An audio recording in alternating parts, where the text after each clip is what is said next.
Hi, dear friends. Where's my camera? Oh, I think my camera's there. Hi, dear friends. I am now in the meditation business for about 50 years, almost a few months, and I'm studying meditation for about 50 years. And I have a lot of experience. I've been studying with a lot of different kind of teachers, both in the West as well as Tibetan and Chinese Daoist teachers, and also people from all over the planet. I've been studying with Native American people, with Aborigine people from Australia, with uh, people from the Philippines, people from Indonesia, and people from India. Um, in all these different kind of traditions, there are some similarities, but I have found over time that there is no culture than the Chinese that are actually able to explain meditation into the depth that I would really like to see it, where it incorporates both my body and my mind. The benefits I had from this were enormous. For instance, I was predicted to die at about 40, 45 because of a kidney disease that I had, and now I am 60 and I'm still alive, and I have no idea though what was the moment where I actually trespassed on the moment of where I should be on the path towards dying. If I look at my early years and the negativity that comes from being very ill, that absorption of all kind of drugs and medicines, and you can't imagine all the crazy things. And then at that moment, um, I should, in all respect, have died probably earlier. I was always laughing about people that said like, "Oh, I see a feeling I'm going to die early," because I was predicted to die at a particular kind of moment, and I wasn't sure if that actually really would be real, because as a teenager or as a 20-year or a 30-year even, you do not even think about it. And it was on hindsight that I realized like actually that moment just had passed, and it was quite a lot later. And meditation is at the source of that. So the concept of meditation and the form of Taoism, we call this jinggong, is a very important aspect. And we are going to talk today more about this aspect, because I think you should know more about it than probably any other teacher can tell you at this point. I have seen many meditation teachers, I have seen many videos on the internet for people who are teaching meditation, and all are just a tiny bit on the way towards really meditating. And after today, I think you will be able to understand meditation to a point where you can make some choices. I would like to refer also to my video on gender bending through meditation, but also on the video about San Yuan meditation, because that is the way to transform yourself from a mortal towards an immortal. So let me get on the way with this, and let's get you on the way with this too. Oh, my camera is not straight. In an earlier video, I talked with you about the jinggong or static practice. And at the moment when we talk about static practice, you have to see this in a context of 5 different kind of practices. And this video, I'm going to talk to you more about jinggong, for the simple reason that it is a root practice. Without jinggong, there's not a lot to be gained from qigong, daoyin, and so on and so on. Everything remains a little bit superficial. So let's go with this. First of all, jinggong. That is important. That is the start. But there is a lot of auxiliary things through which jinggong by itself actually is relatively without value. The second one, of course, is dynamic practice. Dynamic practice like Tai Chi Chuan, Qigong, Daoyin, and so on and so forth. All these kind of practice, they help to actualize whatever you generate in Jinggong. We're going to talk about that later. Then there is trance and ritual as a practice. At the moment when we go to trance and ritual, then at that moment we are going into what is called the deeper state. We're not transcending necessarily, although transcendence is part of that also, but primarily we go deeper into our practice and we make roots, we make connection with deeper roots into the nature of being. And then there is the practice of what we can call Dan Tao, and Dan Tao is the development of Dan Tian in all kind of ways. That is also through nourishment and herbs and medicines and so on. So we have to talk about that in another video also. At the moment, when we talk about the fifth one, that's the theoretical framework. And of course, these kind of videos are part of that. Our bachelor program and our master program, they provide way more materials about this theoretical framework. Of course, they put it into context through jinggong, Wudang fitness, Wudang kung fu, meditation, of course, all these kind of things, nourishment training, and so on. A lot. About 13 different kind of auxiliary practices that all belong to the same basic root of practice. At the moment you go through these basic practices, and these 5 have been complemented in one unified whole, and at that moment you go to the next stage, and for this you have to go look to my videos about gender and meditation, because this is the thing that is going to be your second blockage. So it means that in jinggong you try to clear up one blockade, and in the gender blockade after you go to the second one. This one blockade, this first blockade, actually has different kind of aspects, and we're going to talk about that later on also. When we are talking about jinggong, we talk about mainly a couple of things. First of all, we talk about breath control. It's not like we're going to do breathing exercises to control your breathing and to have an effect of that, because that is not the case. That kind of militaristic breathing provides you with a particular kind of emotional status, and this status helps to develop you into a form of sociopathic existence, which takes you away from the goals of meditation. So we have to develop a natural breathing. That means that our breathing has to go back to its original roots. That's called prenatal breathing, and that prenatal breathing is what is essential. In classes I talk about this extensively, so if you are feeling like, oh, actually I am doing all these militaristic breathing things and indeed it doesn't really help me, sign up for our program so that you can start learning how that breathing actually works. There are particular programs that we have for that program besides our classes, so there's a lot of different kind of choices you can go through. Then the second part is inner viewing. What is also called introspection is basically the ability to travel through yourself, but also out of body traveling, and it starts with being able to look inside. Everybody has that quality, but you need to develop particular kind of qualities first before it actually becomes manifest. You can try to do it through means of visualization, but visualization has as a disadvantage is that it falsifies every kind of experience. At the moment when you are visualizing in yourself, the experience is going to be made by your mind, and it is not being processed or perceived by your senses nor your heart. So how to actually do the jinggong? Because jinggong comes in many different kinds. You have them as meditation, you have them as standing meditation, you have them as lying down meditation, and sleeping gong. All these kind of things, they are all very important, and there are several teachers or masters who are famous about these kind of things. In the Gong that I use myself in my classes, this is a wide stance jinggong, actually for more experienced people, because at the moment when you practice this, you are developing yourself into a deeper jing development. So there we go. Jinggong is of course about the development of jing. Jing is very often seen as essence. This is basically how people are translated. But the thing is, it is not essence. This error is due to the way how Chinese language functions, because jing is essence, but it is more than that. It is essential. And essential is the same like with the concept of Tai Chi. Tai Chi is being described in Confucianism as the grand ultimate. It is described as grand ultimate. It doesn't mean grand ultimate. Actually, it means great pole. And this great pole, to translate it to English, means polarization. So grand ultimate is, in that sense, a description of this polarization. And this polarization is what is essential in the development of Tai Chi. Tai Chi as a state of being. And that comes actually from a few different factors, and that makes the Tai Chi Chuan as part of the extension of Jinggong into dynamic practices. So all these different kind of things, they work like that.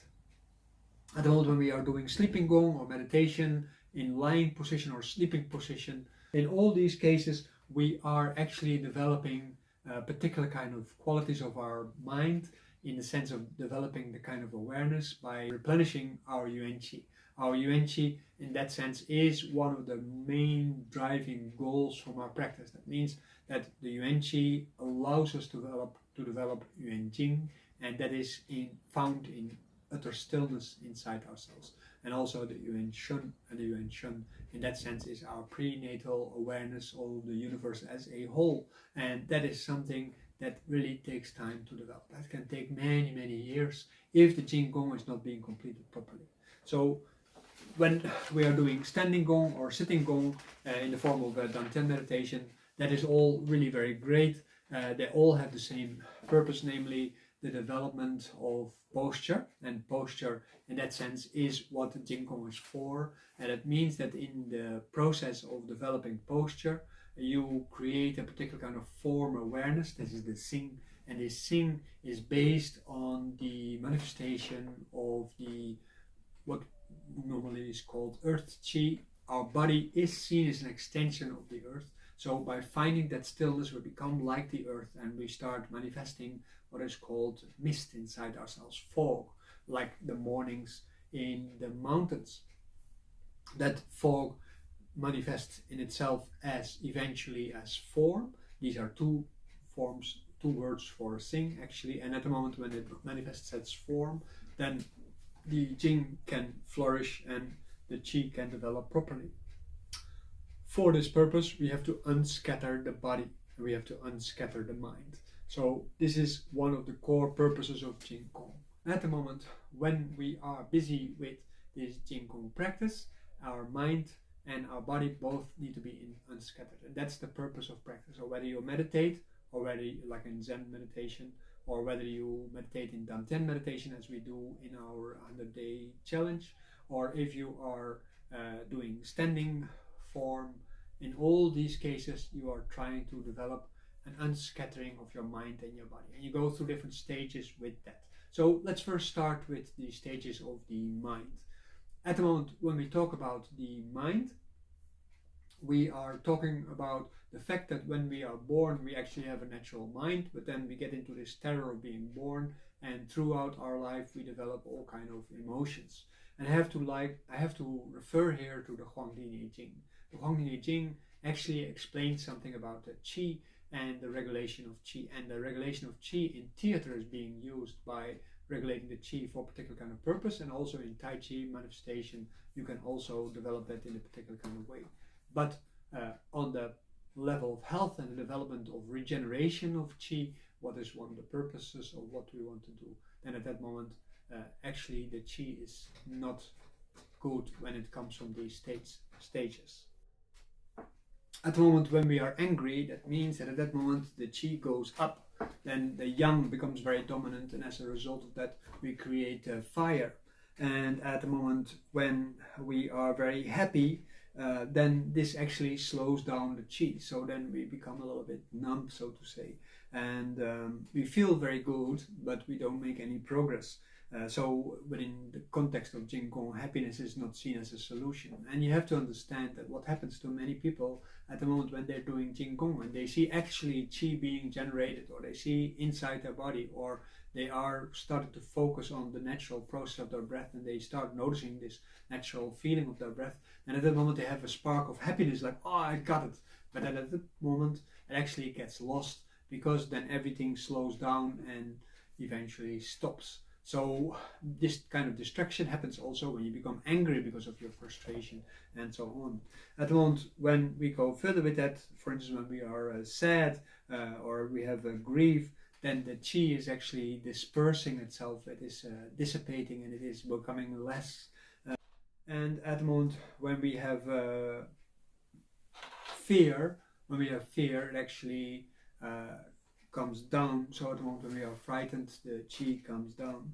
And at the moment when we are cold, we feel cold on the inside or emotionally cold, then the qi shrinks. At the moment when we become hot on the inside, the qi actually deflates. So it's like a balloon that is running empty, and just moves away from the concentration of things. So when our body is getting infected, we deflate our qi. In the beginning stage, when people are practicing, actually very often they feel a lot of heat, and that heat actually is very good, but that heat actually can turn the yang into fire, and as a result of that there is no foundation for qi, because qi is based on yang.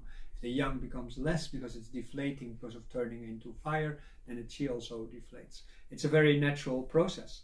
Then at the moment when we are in a moment of fright because something scares us, and at that moment the qi goes into all kind of directions. And one of the things that meditation has to do, whether it's standing, sitting or lying down, is to stabilize our mind to a point where these things do not work anymore on us. We can't be tickled, we can't be frightened, we can't be made happy, we can't be made cold or hot or any of these feelings, because we want to make sure that the control over our dantian is great.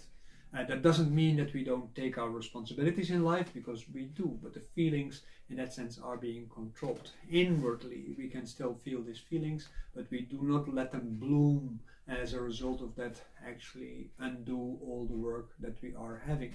And of course it takes some adaptation. And modern people, very often they live in modern society, and they have to realize that if they want to achieve something with meditation, they have to learn to behave in the way that society expects without actually going through the motions. And that is not the same like when you are a sociopath where you can't feel anything, or when you're a psychopath when you just go crazy in your feelings. No, you actually behave in the right way, in the appropriate way. And you can really see that Confucianism in that sense is a great help, and that's why Daoism says without Confucianism there is no Taoism. Especially in the Wudang Mountains, that is a very important saying, where they say you can't develop unity with Tao if you do not also know how to behave properly. And it's not about etiquette, but it's just about the way how you relate to people. That's a very important aspect.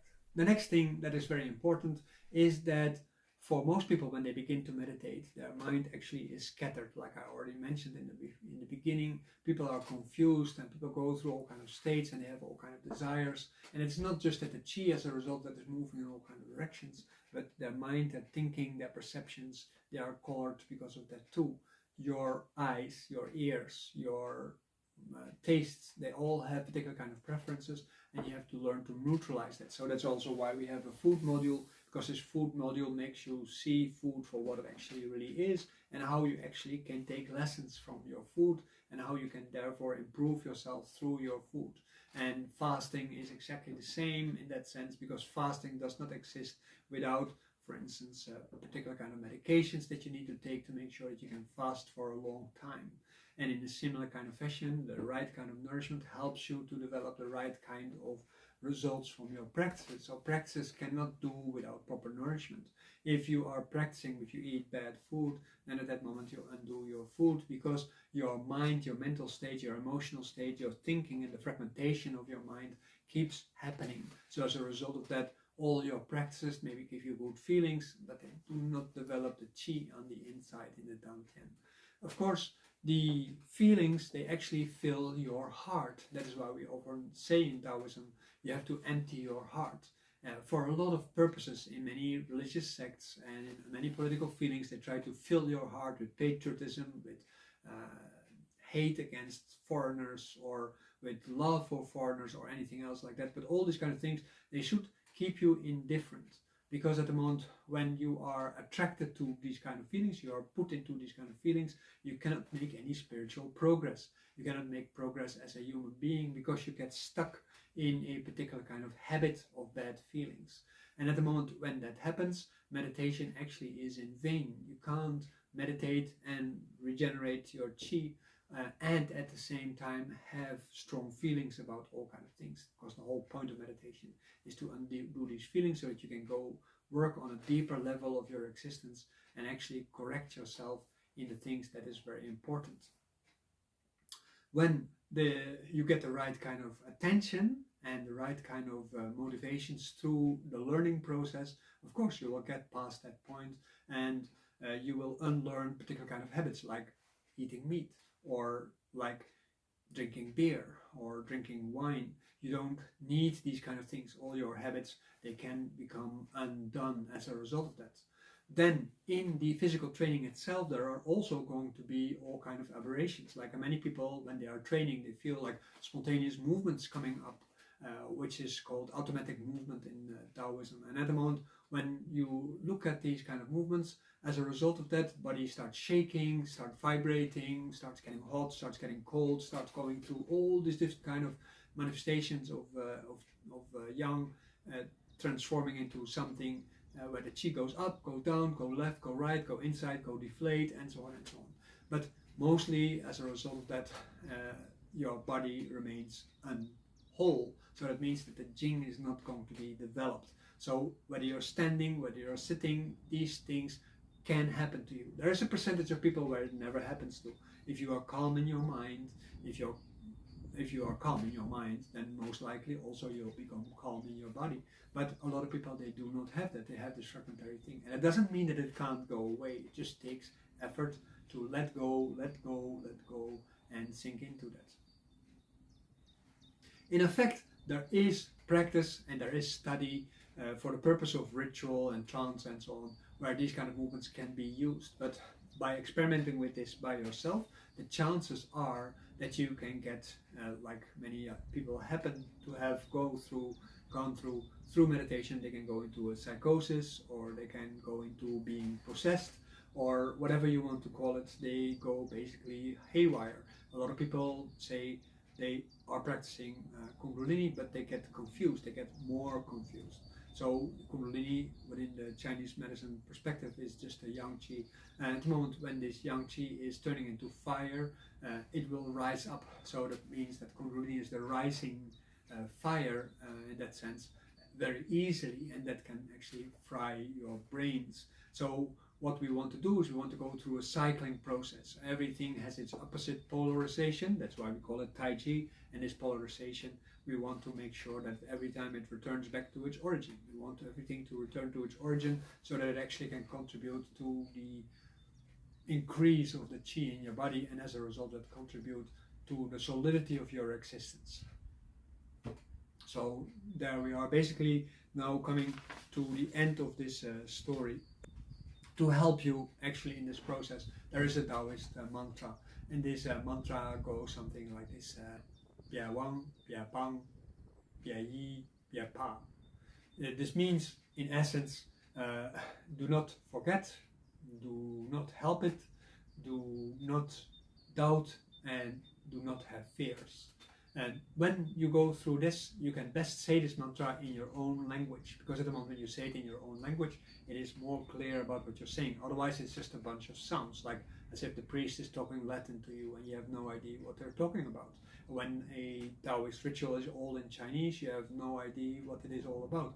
You can have read the ritual in English, but that doesn't mean that you have any clue about it.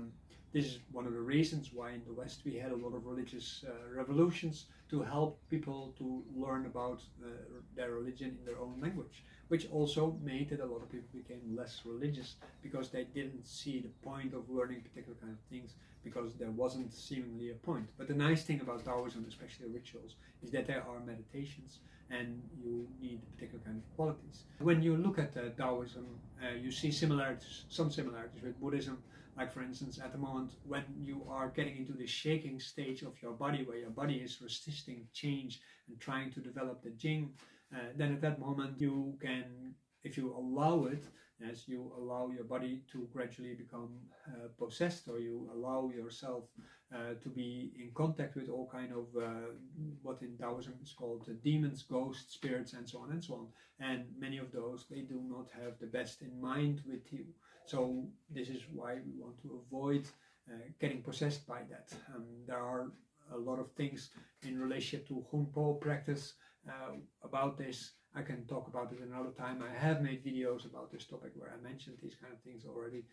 So you can look into the content by becoming a member. So that makes a lot of difference. At the moment, when you get to this point, you have to understand that also the Buddha went to that point, and at the moment when he went to that point, he had to quiet himself to be able to control the demons trying to overtake him.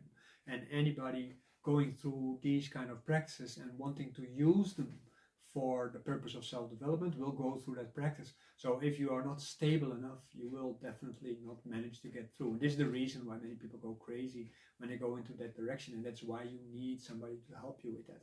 And you should not experiment with that. Don't take the risk. the reason why you feel attracted probably is because of your emotional attachments. So very important to avoid having a hook through which you can go crazy.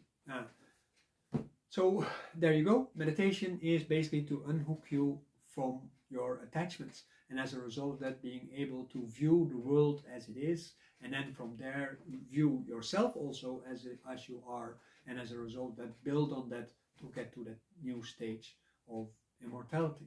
That would be really great, because then you can be around for say 180 years. That would be 2 times longer than I lived so far, and that would be really great, because in 180 years, who knows how far humanity has developed itself.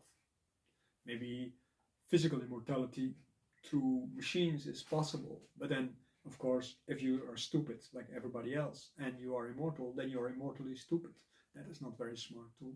That is actually where Daoism is great and where it can really help humanity forward, and why meditation, according to these kind of ordering of your meditation process, can be very valuable. Even if you do not become an immortal, it still is going to be very invaluable towards your health, the stopping of your aging and stopping of disease, because that's what you get: the scattering, the shaking of your body, the blockages which are in your body which cause that.